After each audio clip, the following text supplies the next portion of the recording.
Between the first two sentences of the Bible, a destroyed world lies hidden, a kingdom that existed, that was ruled, and that vanished before Adam ever opened his eyes for the first time.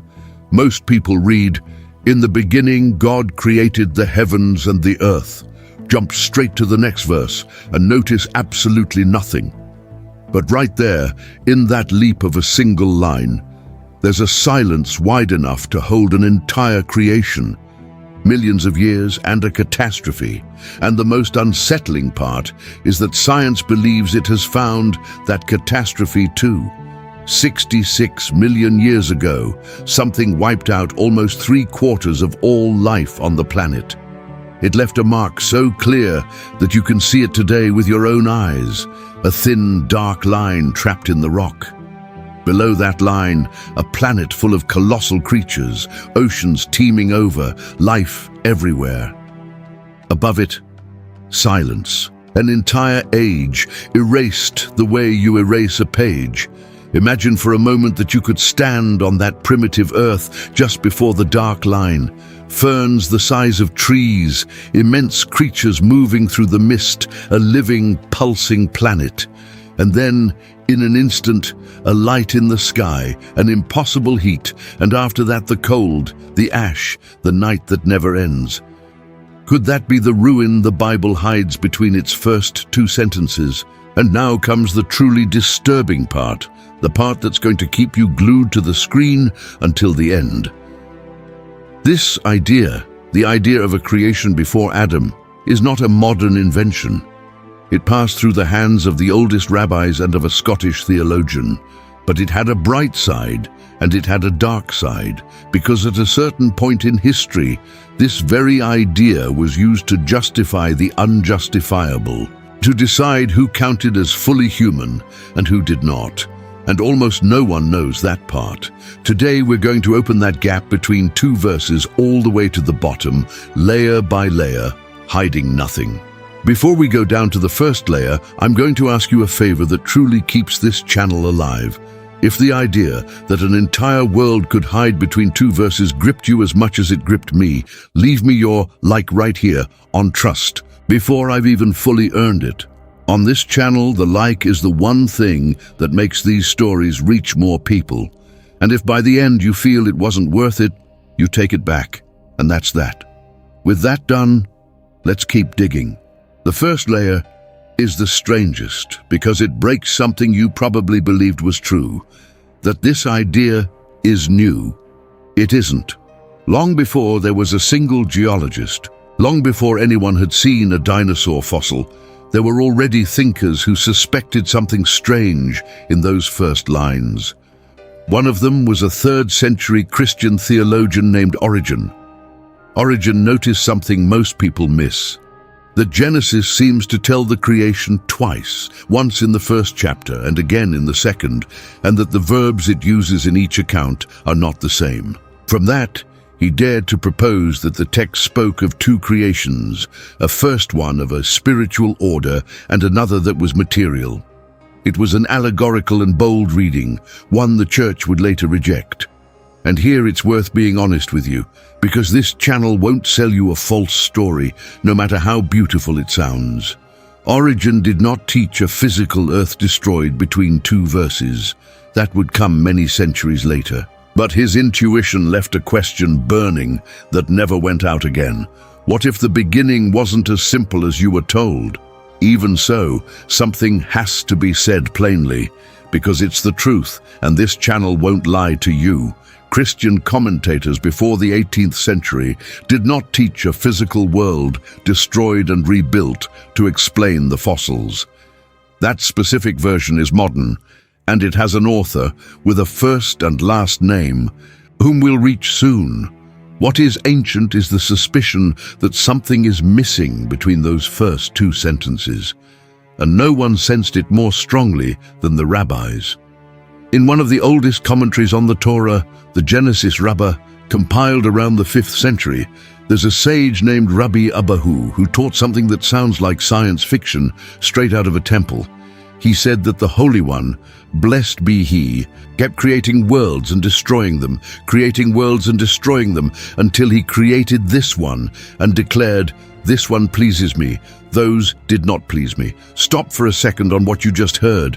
A rabbi, 1500 years ago, reading the same Bible you hold, reaches the conclusion that this creation was not the first attempt, that there were worlds before, creations made and unmade.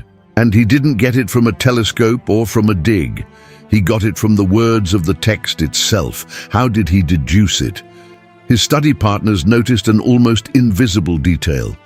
The account says, "About the first days, not let there be evening, but, and there was evening."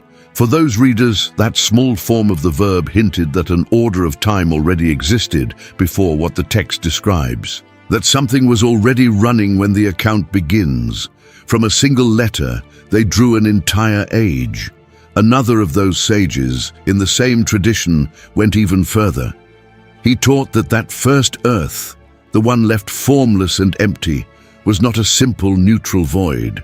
It was the place where evil could thrive, disorder not as the absence of things, but as the absence of governance, like the territory where something had gone terribly wrong. And centuries later, in the books of medieval Jewish mysticism, that intuition was still alive. There it was repeated, almost like a formula, that God creates universes and destroys them. The same idea, cutting across thousands of years. And why am I telling you all this before we get to the modern part, you might ask? Because I want you to understand one thing with total clarity. When someone tells you that the idea of a gap in Genesis is a recent invention manufactured to surrender to science, you'll now know it's not that simple. The suspicion is old, very old. It crossed synagogues, monasteries and libraries long before the word fossil even existed. What changed in the last few centuries wasn't the question. It was the urgency with which people searched for the answer.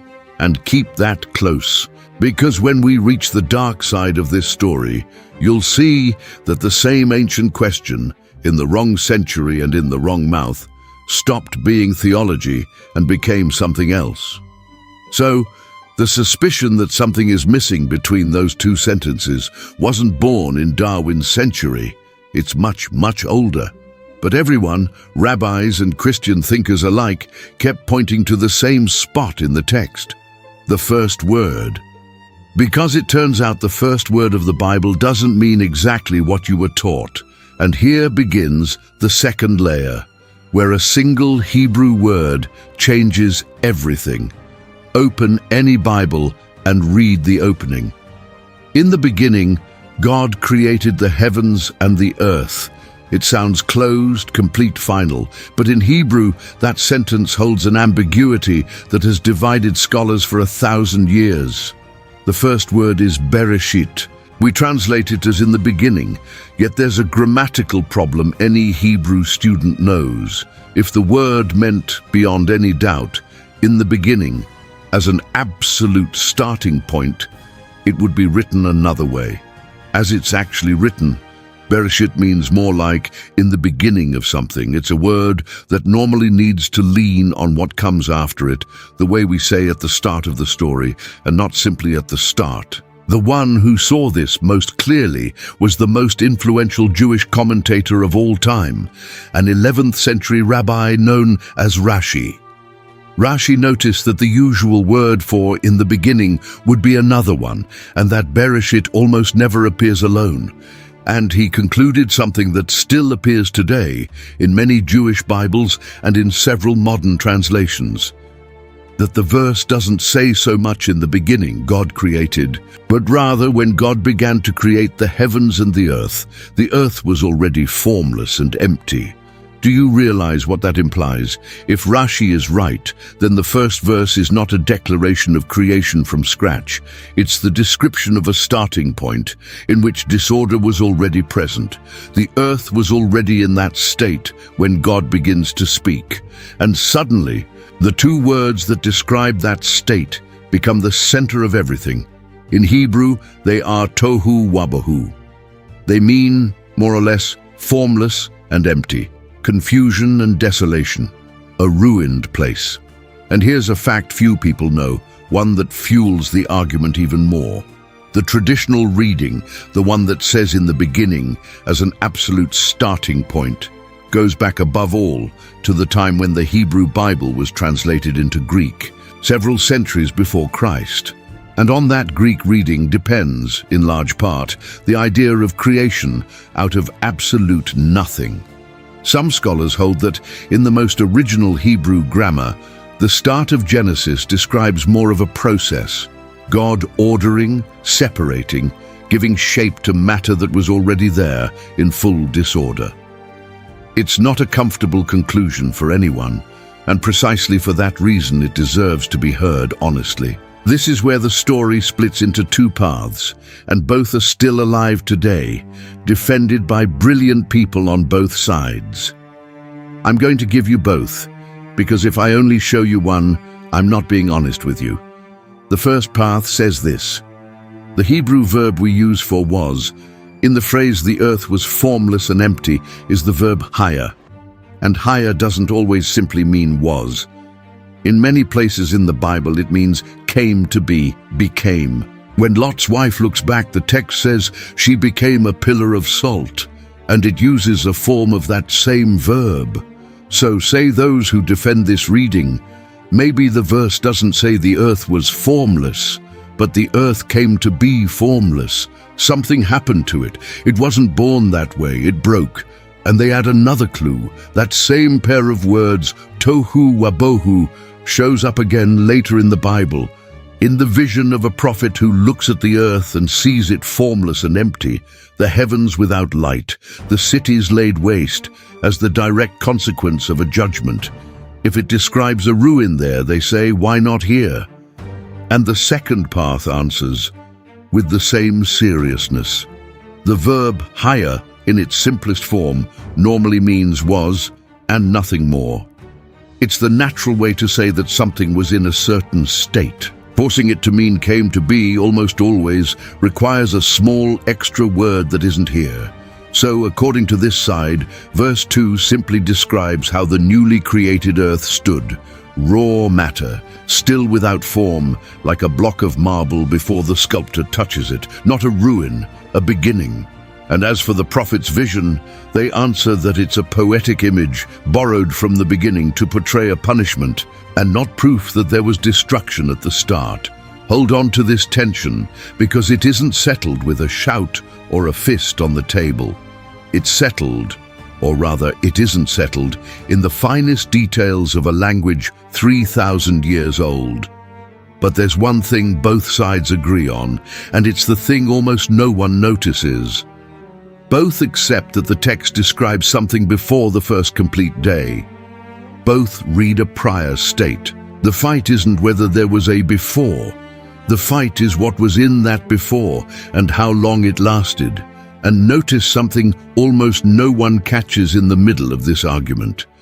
The account itself, when it describes that prior state, doesn't do it with the coldness of a report. It uses words that in Hebrew sound harsh, almost battered, tohu wabohu. It's a pair of terms that rhyme with each other, made to stick in the ear, to convey disorder in their very sound. The text doesn't just describe that confusion, it makes you feel it. And then, against that harsh and dark background, the most luminous phrase on the whole page bursts out, "Let there be light." The contrast isn't an accident, it's built with care. Whoever wrote this wanted you to feel in your own skin the passage from darkness to light. And just when you think you've got the map, an even older word appears in that same verse, a word that, according to some, bears the name of a goddess.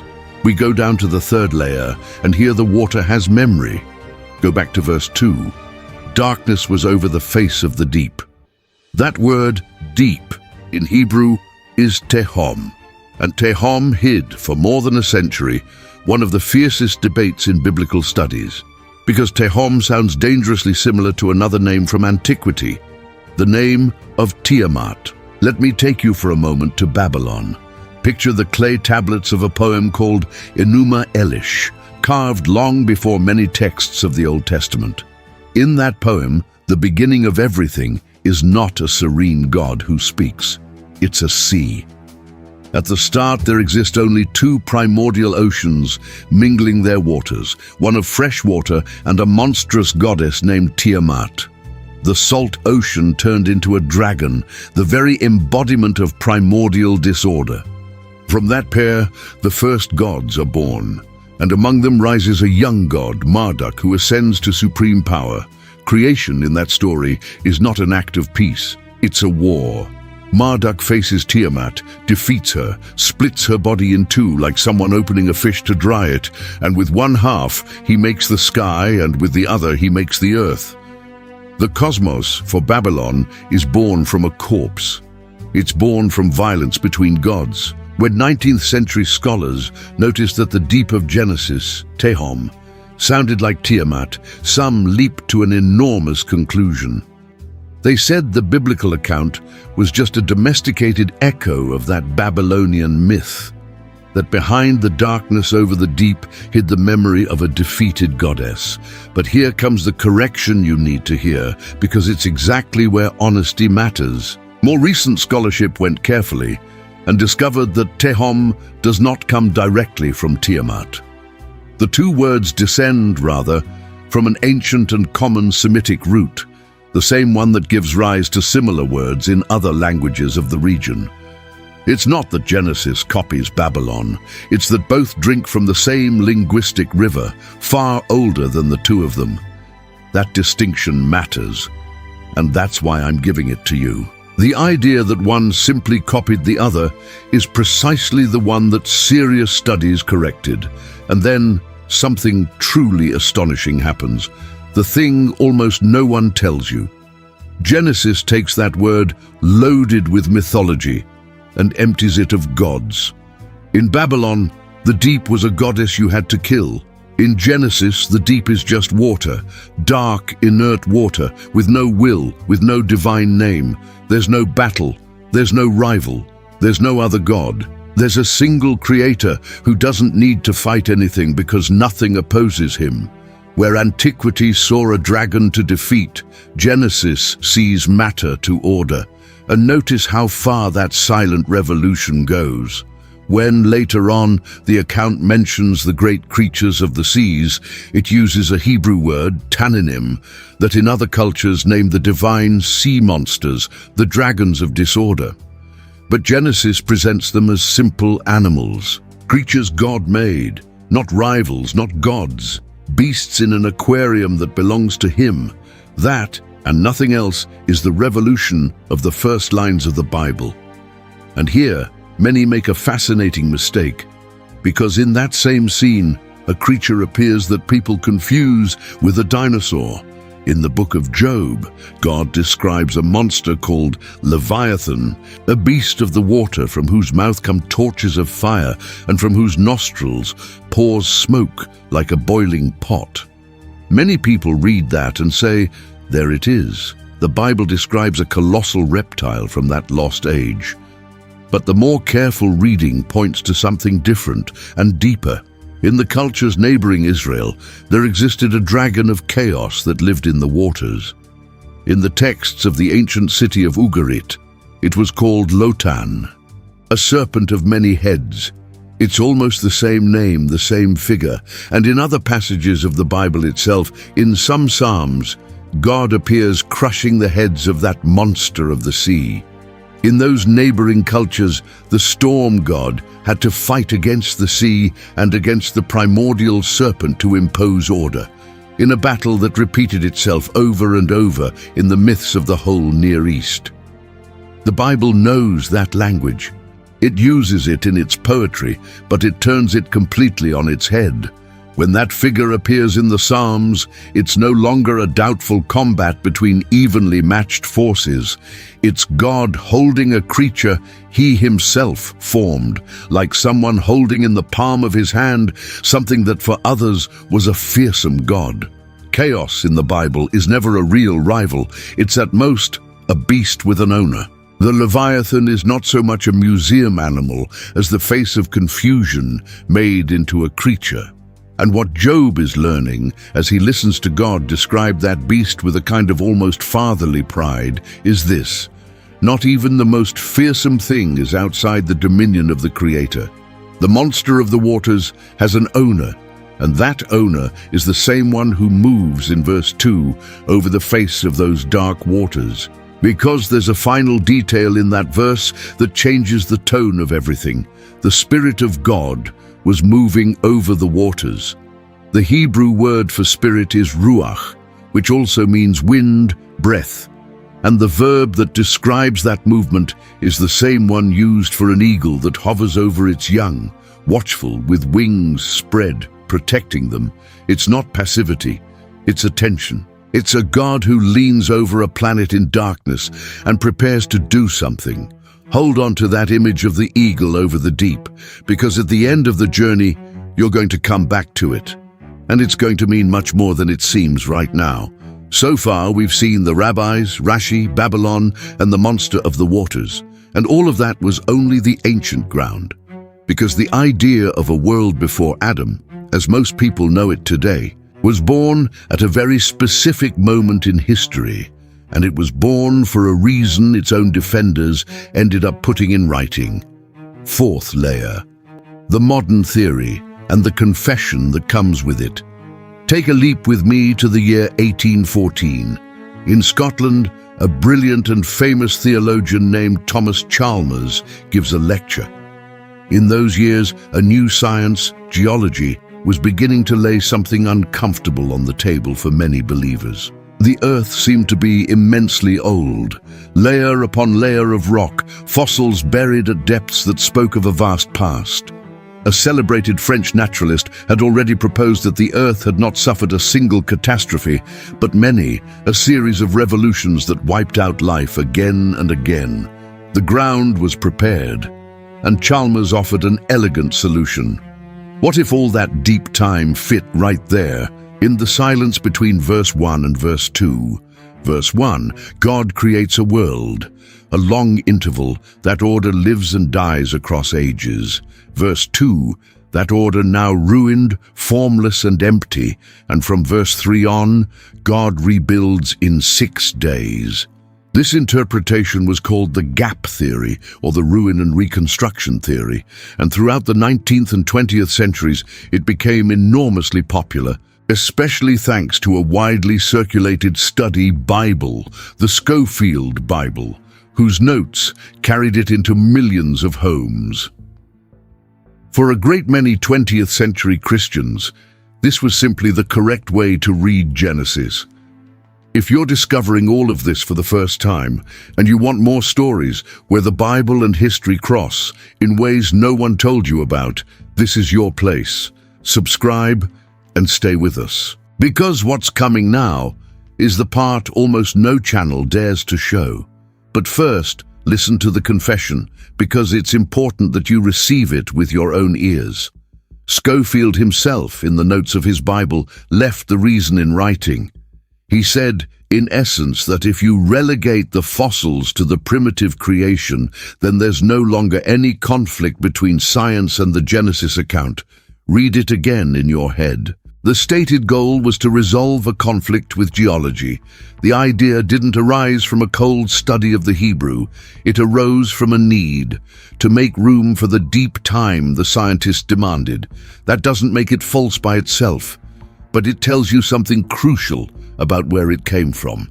It came as an answer to an external pressure, not as a discovery that sprang from the text on its own. And here it's only fair to be fair to Chalmers and to all who followed him.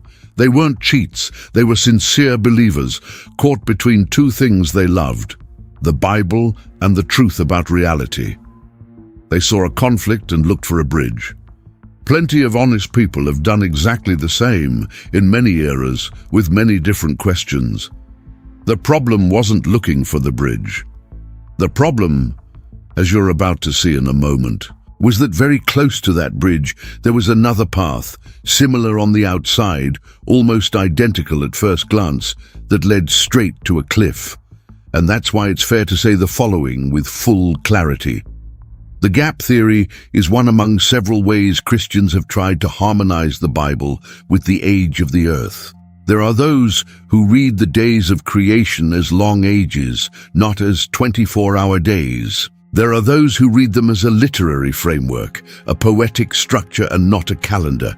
There are those who defend a young earth, only a few thousand years old. This reading is not the hidden truth that someone hid from you. It's a proposal, held by some, disputed by others, and a minority view among scholars. Honesty above all.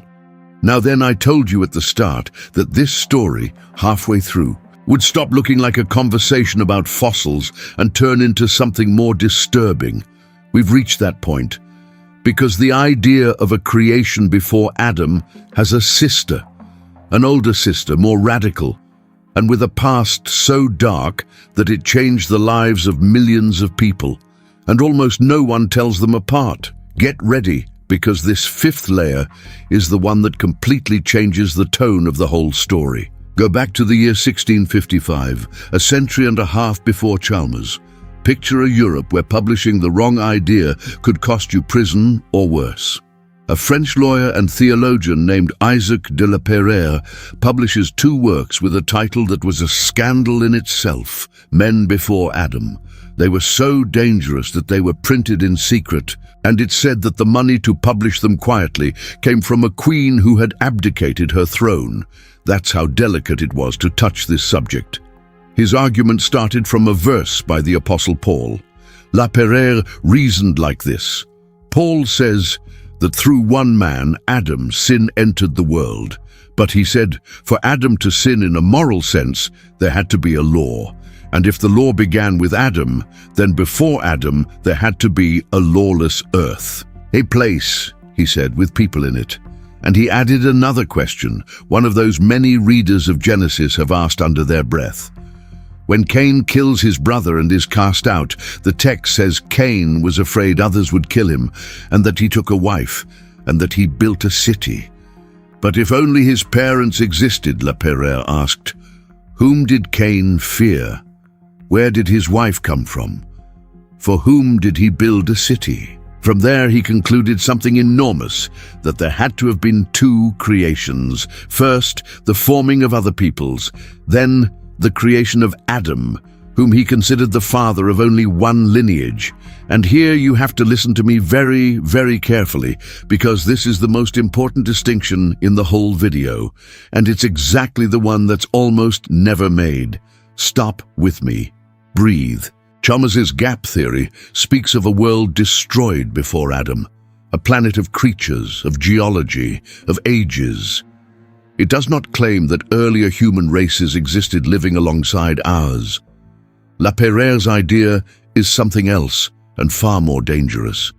La Pereire spoke of human beings before Adam, of people, of entire peoples, and he claimed Adam was the father of only some. That difference, which seems small, opened a door to one of the most shameful chapters in history, because when you say there were humans before Adam, and that Adam was the father of only some peoples, you're saying, whether you mean to or not, that not all human beings share the same origin. You're splitting humanity in two, and that fracture in the wrong hands became a weapon. Hold on to that thought, because in the next layer, you're going to see what that weapon was used for. And it's hard to hear. Sixth layer. When the idea killed. La Pereire's work was publicly burned in Paris, and he was imprisoned for a time until he was forced to recant. But the idea didn't die in the flames. 2 centuries later, in the 19th century, his hypothesis of men before Adam became the basis of a current called polygenism. The word sounds technical, but what it meant was brutal. The claim that the different human races don't descend from a single origin, but from separate creations. And that claim, that exact claim, was taken up by those who wanted to justify the unjustifiable. In 19th century Europe, scientific societies came to split in two over this question. Those who defended a single origin for humanity on one side, and those who defended separate origins on the other. And on the other side of the ocean, on the American continent, While the debate over slavery was tearing a nation apart, a whole school of men arose who called themselves scientists and who collected skulls, measured bones, and published entire treatises with a single underlying purpose: to prove that certain people were, by nature and by origin, inferior to others. The idea of pre-Adamite beings suited them perfectly. If those peoples didn't descend from Adam, they reasoned, then they weren't entirely equal, and if they weren't entirely equal, you could justify treating them as less than human.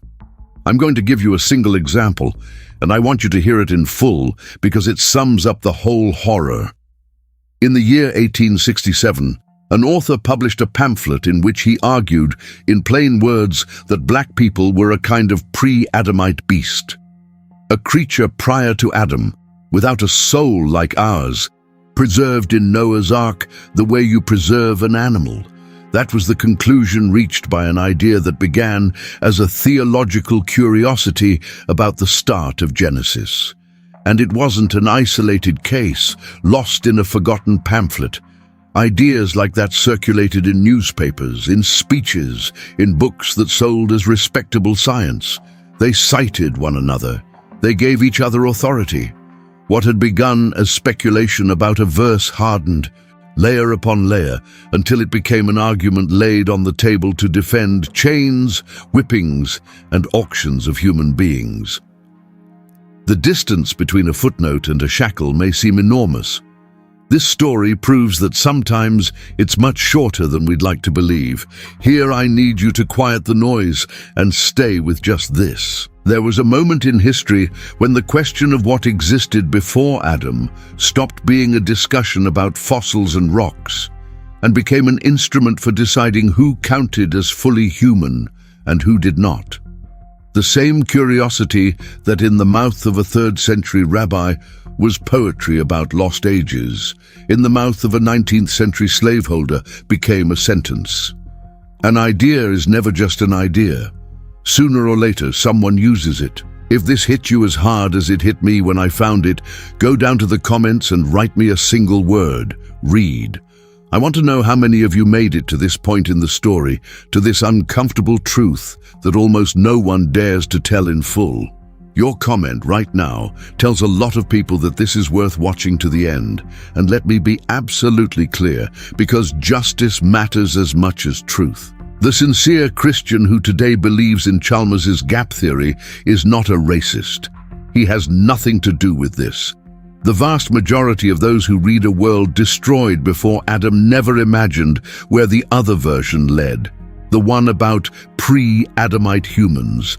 The poison was never in asking what came before. The poison was in one specific answer, the one that divided the human family into different origins. Confusing the two ideas would be as unjust as it is dangerous. That's why we separate them with such care, one from the other, the way you separate a medicine from a poison that resembles it. But then the question that truly matters arises. If this idea, in one of its forms, led to such darkness, what does the Bible itself say about all this? Is the sacred text an accomplice to that division, or is it its antidote? The answer is more forceful than you expect, and it is in itself the final twist of this story, 7th layer, the text that disarms the weapon. It turns out the book they pulled polygenism from is exactly the same book that destroys it.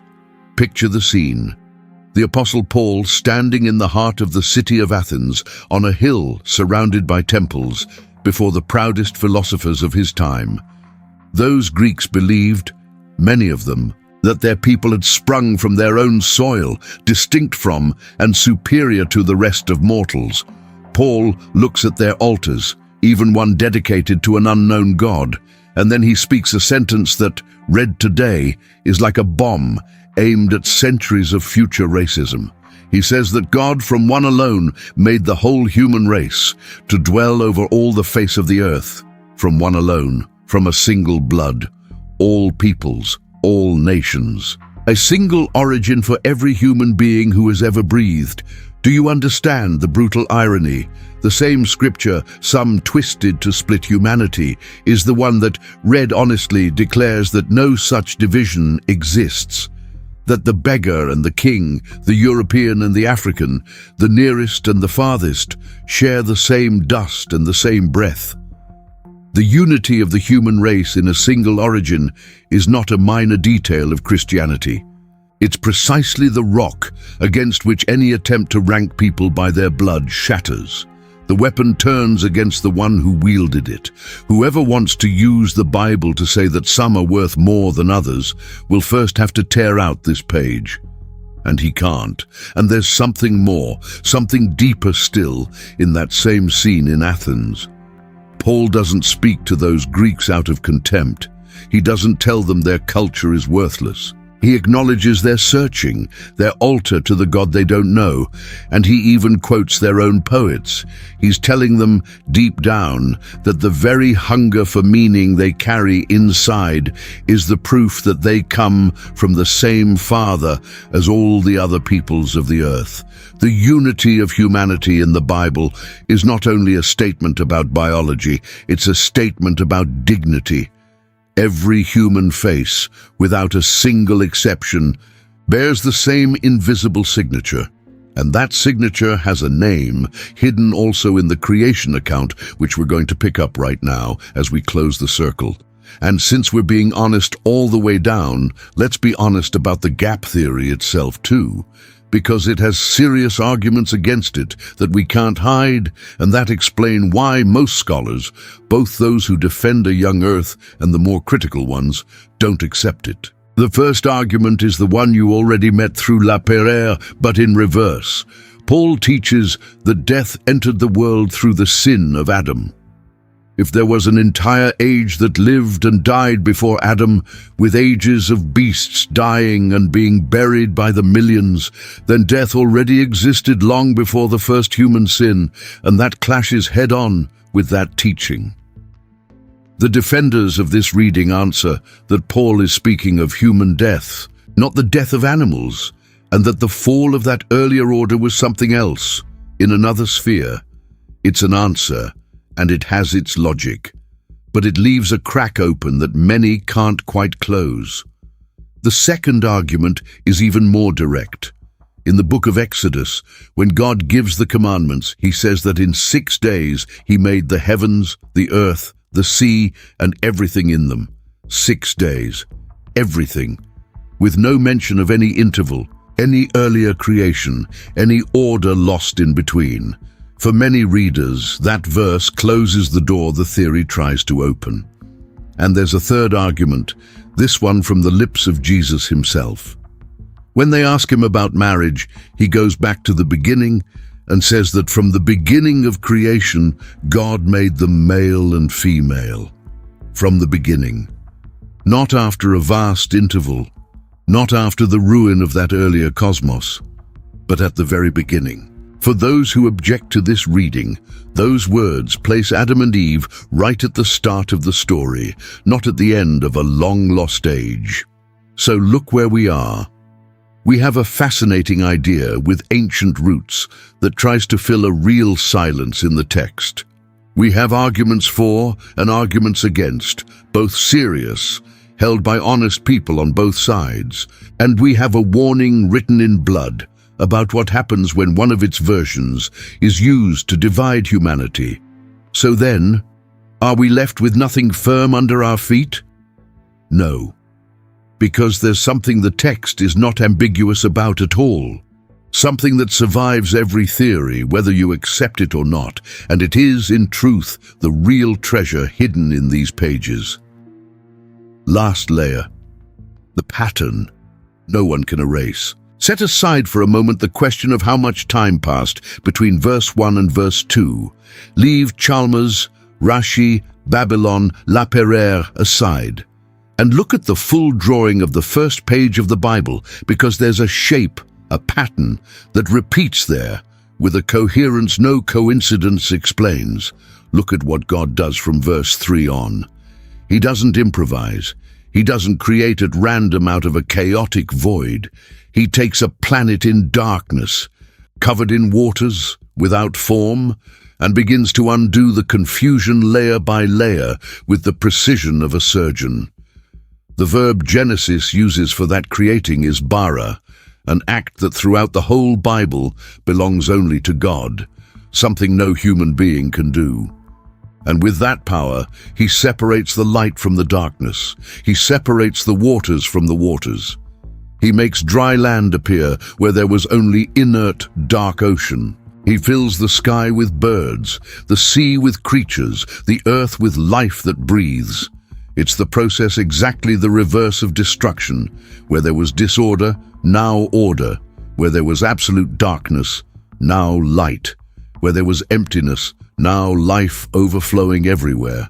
If verse 2 is a ruin, then the 6 days are not a first creation, they're a resurrection of the world.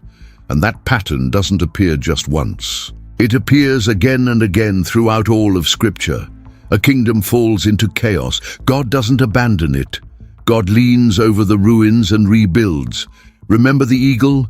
That ruach, that spirit that hovered over the dark waters like an eagle over its nest, watchful with wings spread. That image is the key to everything. Where others see only ashes, that spirit sees a nest. Where others see the end, he prepares for a beginning. And at the end of the whole Bible, on its last page, that same pattern bursts out in its definitive form.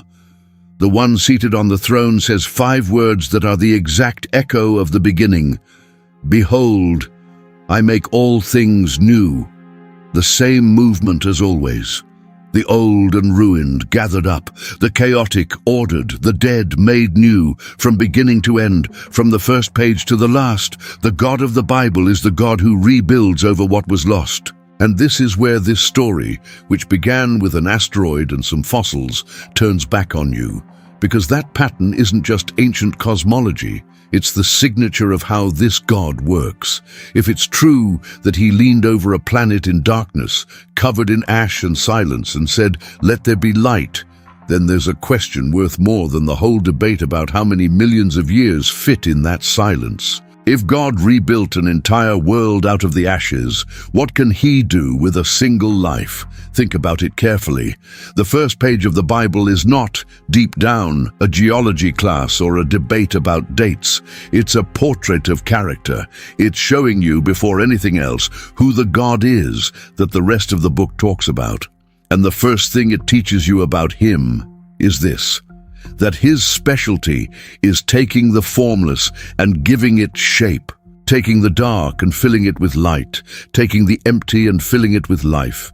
He's not a God who only knows how to create new, shiny things from scratch. He's a God who enters the disaster and works from inside it.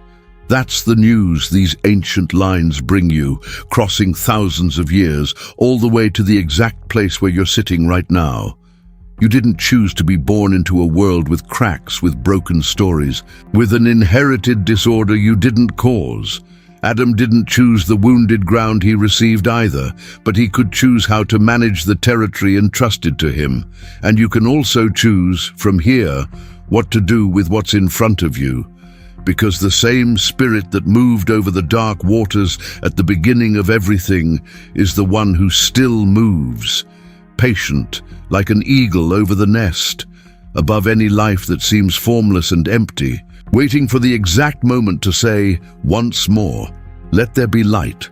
That, and not the date of an extinction, is the oldest truth written between 2 verses. If this journey stirred something inside you, on the screen another story is appearing now, waiting for you. I won't tell you which one. I'll only tell you that if you made it this far, it's exactly the one you need to watch next. Click, and we keep digging together.